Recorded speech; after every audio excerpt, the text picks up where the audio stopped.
Hello, and welcome to booksummary. Have you ever faced a point in your journey where things got so tough that quitting seemed like the only option?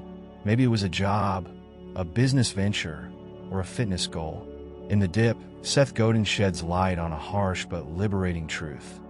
The key to success lies not in sticking with everything, but in quitting the wrong things and doubling down on the right ones. Godin challenges conventional wisdom that quitting is for the weak.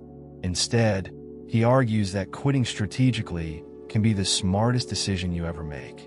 The key is recognizing whether you're in the dip, a temporary slump on the path to mastery, or stuck in a dead-end cul-de-sac where no amount of effort will pay off. This book provides a powerful framework to identify the challenges worth enduring and those that require letting go. Mastering this distinction, Godin asserts, is the difference between being average and being exceptional. So, buckle up. This isn't just a lesson in perseverance. It's a masterclass in making better life and career decisions. Chapter 1. The Dip. What is it? Seth Godin opens the book by revealing an uncomfortable truth. Every pursuit worth undertaking will hit a phase where progress slows, challenges mount, and frustration sets in. This period, which he calls the dip, is where most people give up. But what separates the average from the extraordinary is the ability to push through this challenging phase. Godin doesn't sugarcoat the difficulty. It's a grind. But he argues that success lies precisely on the other side of enduring this temporary slump. To illustrate, imagine learning to play the guitar. In the beginning, it's exciting. Strumming a few simple chords makes you feel accomplished.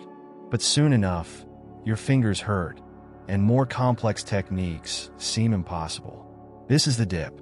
Most people quit at this point, convinced it's not worth the struggle. But those who persevere are the ones who end up creating beautiful music. Godin emphasizes that the world rewards mastery, and mastery only comes through pushing past the dip. He makes a compelling case that success in any field isn't just about showing up. It's about being the best. The best lawyer, chef, or writer doesn't just earn marginally more than the second best. They often dominate their field.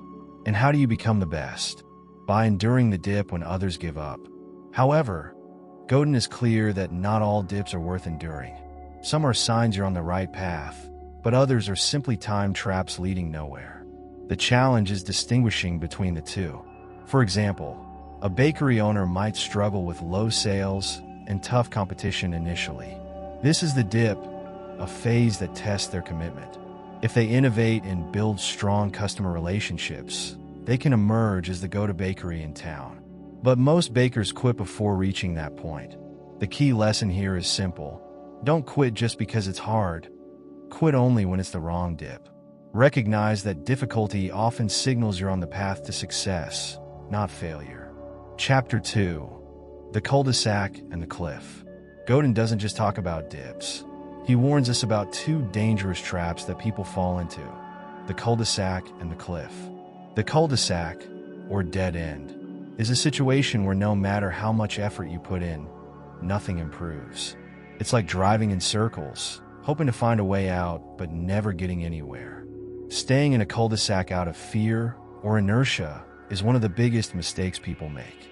For example, imagine you're working in a job with no growth prospects, doing the same repetitive tasks every day.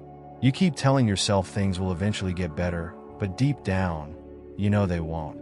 This is a cul-de-sac. Godin's advice? Quit and redirect your energy to something with real potential. Then there's the cliff, a deceptive situation that seems fine at first, but inevitably leads to disaster.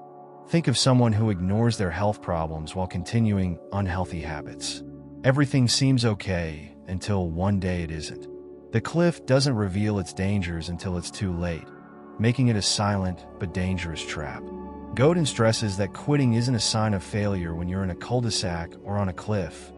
It's a smart, strategic decision.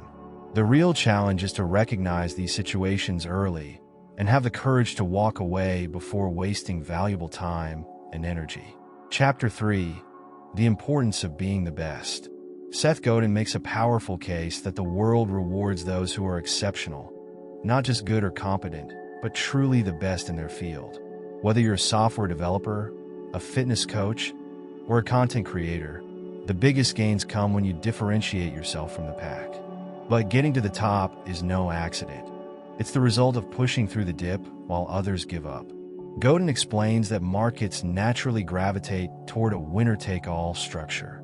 The best surgeon earns exponentially more than the average one, and the best-selling author outsells dozens of mediocre writers combined. Even in everyday scenarios, we see this pattern. Take search engines, for example. Google dominates the market, despite the existence of numerous alternatives. Why? Because Google invested the time and effort to become the most reliable and user-friendly search engine. It endured countless technical and competitive challenges, the dip, and came out on top. Now, it enjoys a near monopoly where its competitors barely matter. However, Godin clarifies that being the best doesn't always mean global domination. It can mean being the best in your local market or specific niche. A bakery doesn't need to beat international chains. It just needs to be the best bakery in its town to enjoy loyal customers and sustainable profits. To achieve this, Godin urges readers to ask themselves a critical question. What can I be the best in the world at? This doesn't mean the entire globe. It means your world, your specific domain. If you can identify that and push through the dip, success will follow. He emphasizes that the scarcity created by the dip makes success more valuable. Most people quit when things get tough, leaving the field wide open for those who persist. Godin's message is clear. Difficulty isn't a sign to abandon your pursuit. It's often proof that you're on the right path. Chapter 4. Quit the wrong stuff. While persistence is often celebrated as a virtue, Godin challenges this idea by emphasizing the importance of quitting strategically. Not all pursuits are worth enduring, and knowing when to quit can be a game changer for success. He shares an essential truth. Quitting isn't failure. It's smart when done for the right reasons. The key is to recognize dead ends and walk away before wasting more time and energy. Imagine an entrepreneur who has spent years developing a product that simply isn't resonating with customers. Despite countless marketing campaigns and improvements, sales remain flat. Stubbornly pushing forward isn't a sign of determination. It's a recipe for burnout. Godin would advise quitting this venture and redirecting efforts to a new, more promising idea. The challenge, Godin explains, is distinguishing between the dip and a true dead end, which he calls the cul-de-sac. In the dip, progress is slow, but possible if you push hard enough. In the cul-de-sac, no amount of effort will lead to significant results. Strategic quitting means recognizing when you're in a cul-de-sac and having the courage to walk away. Godin offers a practical solution. Create a quitting strategy in advance. Before you even start a project, define the conditions under which you would quit. This removes emotional decision-making when setbacks inevitably arise. The lesson is clear. Successful people aren't just good at enduring challenges. They're also good at quitting the right things. By freeing up resources and energy from unproductive pursuits, you can focus on the areas where you have the potential to be the best. Chapter 5. Stick or quit. Choosing wisely. Seth Godin dives into one of the most pivotal questions you'll ever face. Should you stick it out or quit?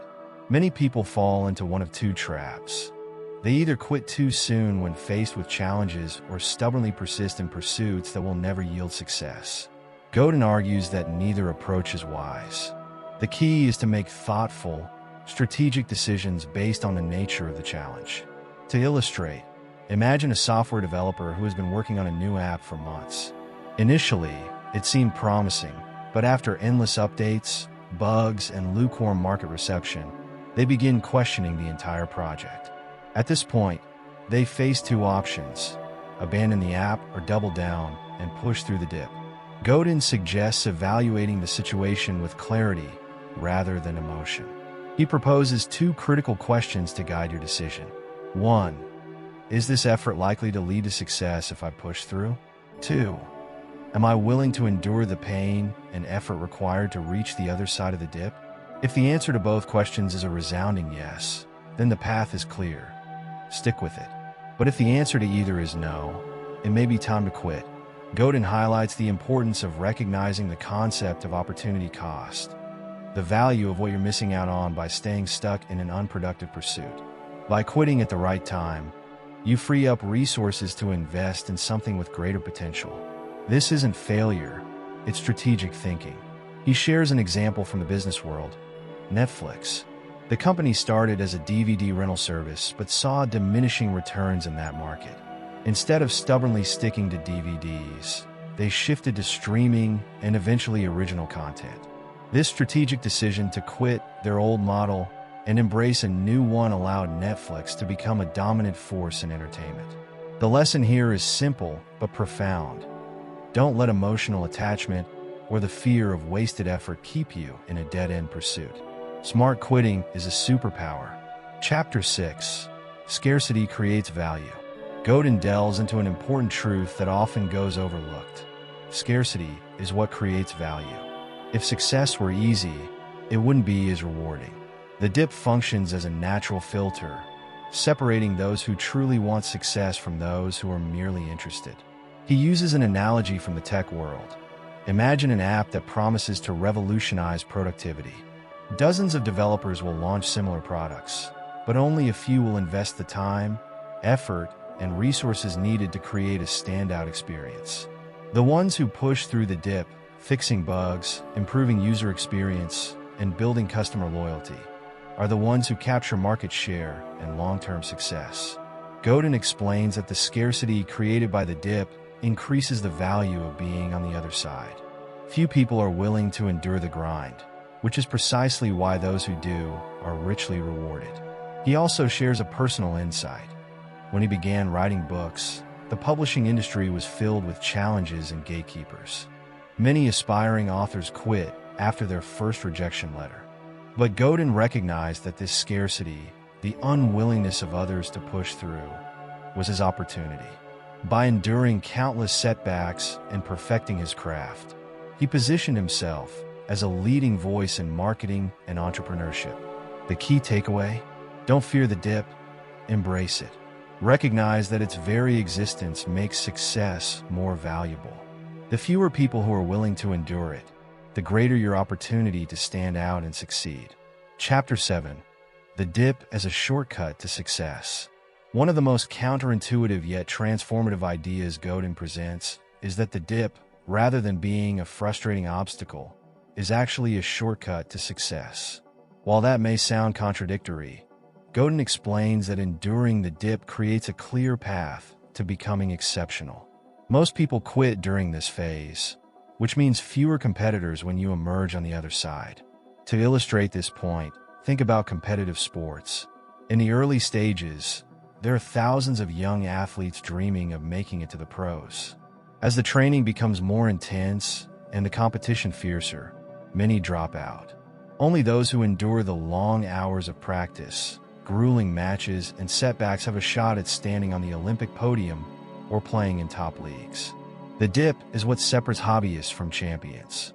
Godin emphasizes that when you encounter the dip, your mindset should shift from seeing it as a problem to viewing it as an opportunity. Instead of quitting, recognize that this is your chance to rise above those who lack the resilience to keep going. In the world of startups, Airbnb faced numerous dips during its early days. Investors were skeptical, and users were reluctant to rent out their homes. But instead of giving up, the founders doubled down on building trust in the platform and improving the user experience. Today, Airbnb is a global giant, precisely because the founders navigated the dip when others would have folded. Godin's lesson is clear. Pushing through the dip doesn't just lead to success. It accelerates it by filtering out those who aren't committed. Chapter 8: The Cul-de-sac and the Cliff, Dead Ends to Avoid. In this pivotal chapter, Seth Godin introduces two critical concepts that are often confused with the dip: the cul-de-sac and the cliff. Recognizing the difference between these dead ends and the dip is essential for making informed decisions about when to stick it out and when to move on. A cul-de-sac is a situation where no matter how hard you work, you're unlikely to make significant progress. No matter how much time or effort you invest, it doesn't lead to meaningful growth or improvement. Godin describes this as a dead end. In these situations, persistence won't pay off, and you risk wasting valuable time that could be better spent elsewhere. Consider someone in a job where they've reached the peak of their position and there's no room for further growth. They keep putting in effort, hoping things will change, but the job is stagnant. They might be in a cul-de-sac, working hard, but the returns aren't there. If they stay in the same position, they're simply spinning their wheels. Godin would argue that the smart move is to quit and explore new opportunities that offer more potential for growth and advancement. The cliff is when you're involved in something that seems successful at first, but eventually, it's bound to crash. Godin likens it to industries or career paths that are in decline. You might be riding a wave of success, but the wave is soon to break, and you'll fall off the cliff. A clear example of the cliff is Blockbuster. For years, the video rental giant was incredibly successful, but it ignored the rise of digital streaming. Eventually, as companies like Netflix and Hulu took over the market, Blockbuster's business model collapsed. Those who continued to stay in the video rental business despite the shift were caught off guard by the crash, as their model no longer had the potential to succeed. Godin's lesson here is straightforward. Recognize the difference between the dip, which can be overcome with effort, and a dead end or inevitable decline, which requires a strategic exit. Staying in a cul-de-sac or heading toward a cliff can drain your resources and diminish your chances of success. Be willing to recognize when it's time to quit and move toward a better opportunity. Chapter 9. Success requires focus and specialization. In this chapter, Godin highlights the importance of focus and specialization as the keys to enduring the dip. While most people try to be good at everything, the path to success lies in focusing your efforts on one thing and becoming exceptional at it. Godin explains that generalists who spread themselves too thin often fail to make a real impact, while specialists who narrow their focus and develop deep expertise in a specific area are much more likely to succeed. By becoming the best in one area, you not only stand out but also create value that others cannot easily replicate. Think of Apple. In its early years, Apple focused solely on designing and producing personal computers that were user-friendly and aesthetically pleasing. The company didn't try to diversify into countless different products like its competitors. Instead, Apple invested all its energy into perfecting its computers and later, its smartphones. This focus on specialization is what set Apple apart and led to its enormous success. Today, Apple is known for its innovations in technology, and its products are some of the most recognizable in the world. Godin emphasizes that the same strategy applies to individuals. If you want to excel, you need to specialize. By focusing on one thing and pushing through the dip in that area, you can become the go-to person in your field. You're no longer competing in a crowded market. You're creating your own niche where you can dominate. By specializing, you're not only building expertise, but you're also increasing your chances of success. The fewer people who are willing to endure the dip in a specialized area, the more likely you are to rise to the top. Don't be afraid to focus your energy on becoming the best at something, even if it means saying no to other opportunities. Mastery in one area can yield far greater results than being mediocre in many. Godin's advice is simple yet powerful. To thrive in the world, you need to narrow your focus and push through the dip until you're the best. Specialization is a powerful tool for success, especially when paired with the resilience to stay in the game longer than the competition. Chapter 10. The Role of Passion in Success. In this chapter, Godin explores the relationship between passion and perseverance. Many people believe that you need to have an unshakable passion for something in order to push through the dip. However, Godin takes a different perspective. Passion alone isn't enough. Commitment is the real driver of success. He argues that while passion can fuel your initial efforts, it's the ability to stay committed during the tough times that determines your ultimate success. Passion is fleeting.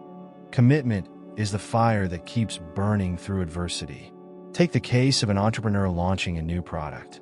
In the beginning, their passion for the idea keeps them motivated, but soon they'll face setbacks, product defects, a slow start in sales, and mounting competition. If they rely solely on passion, they might give up when the excitement fades. But if they cultivate a deep commitment to the mission and the long-term vision, they'll persevere, regardless of the temporary hurdles. Godin stresses that commitment allows you to endure the dip and rise to the top. Without it, passion may fizzle out before you reach the level of mastery required for success. Success, he says, comes from showing up every day, no matter how challenging the journey becomes. Don't wait for passion to drive your success. Instead, focus on cultivating commitment. Passion will help you start the journey, but commitment will help you finish it. Chapter 11. Mastering the dip and leveraging it for success. By now, Godin has laid the foundation for how to navigate the dip. In this chapter, he offers actionable strategies to not just survive it, but to use it to your advantage. Mastering the dip is the key to achieving success that others can only dream of. One of the most important strategies he recommends is differentiation. The more specialized you are, the less competition you'll face in the dip, and the more you can control your trajectory. Instead of trying to be all things to all people, focus on what you can be the best at. When you differentiate yourself in a meaningful way, the rewards from the dip become exponentially greater. Look at the professional world. Consider a doctor who specializes in a niche area like neurosurgery. The path to becoming a neurosurgeon is long, difficult, and full of obstacles, the dip. But by persevering, the neurosurgeon will emerge as one of the few qualified professionals in their field and earn significant rewards. Similarly, in business, companies that dominate in specialized areas, like Tesla in electric vehicles or Patagonia in sustainable outdoor gear, capture disproportionate rewards because they weathered their own dips. Their success didn't come from being good at everything, but from mastering one specific thing that others couldn't. Godin's message here is clear. By embracing the dip and using it as a means to specialize and differentiate yourself, you will unlock a wealth of opportunities and rewards. Chapter 12. Embrace the dip. In the final chapter, Godin delivers his most crucial message. The dip is not something to fear, but rather something to embrace. It's the key to finding exceptional success. While most people quit during the dip, those who persist will reap rewards that others can't even imagine. Godin's call to action is simple. If you want to be extraordinary, you have to endure the dip. It's the pathway to becoming the best in the world at something. And that is the only way to truly stand out. Think of a writer like J.K. Rowling. Her first book, Harry Potter, faced numerous rejections before it was finally published. During the dip of rejection and doubt, she could have quit, but her persistence led to global success, with the Harry Potter franchise becoming one of the most lucrative in history. Her story is proof that pushing through the dip is often the only way to achieve greatness. In the end, Godin leaves readers with a question. What are you willing to endure to become exceptional? By embracing the dip, not only will you rise above the noise, but you'll carve out your place as a leader in your field. The greatest rewards come to those who embrace discomfort, challenge, and perseverance. Those who refuse to quit when the going gets tough. To wrap up, the dip teaches us that success doesn't come from avoiding difficulties, but from mastering the challenges that come our way. Godin's insights give us a roadmap for when to push through and when to quit, and most importantly, when and how to use the dip to stand out from the crowd. Whether you're starting a new venture, pursuing a dream job, or perfecting a craft, the lessons from the dip are universally applicable. The question isn't about avoiding setbacks. It's about recognizing them, embracing them, and using them as leverage to succeed. The dip is where success is born. By identifying the right areas to specialize in, staying committed when others quit, and differentiating yourself from the pack, you can turn the dip from an obstacle into a shortcut to success. With these powerful strategies, you're now equipped to make more intentional, smarter decisions in your personal and professional life. Keep pushing through those dips, and remember, the rewards go to those who endure. Let the world see what you can achieve on the other side. If you enjoyed the insights from the dip, don't forget to check out our detailed breakdown of The Art of War by Sun Tzu. In that summary, We explore timeless strategies for overcoming challenges, achieving success, and leading with wisdom. Whether you're navigating business, personal goals, or life itself, the lessons from the art of war will give you the tools to outthink and outmaneuver obstacles. Check it out now and get ready to master the art of strategy. See you in the next video.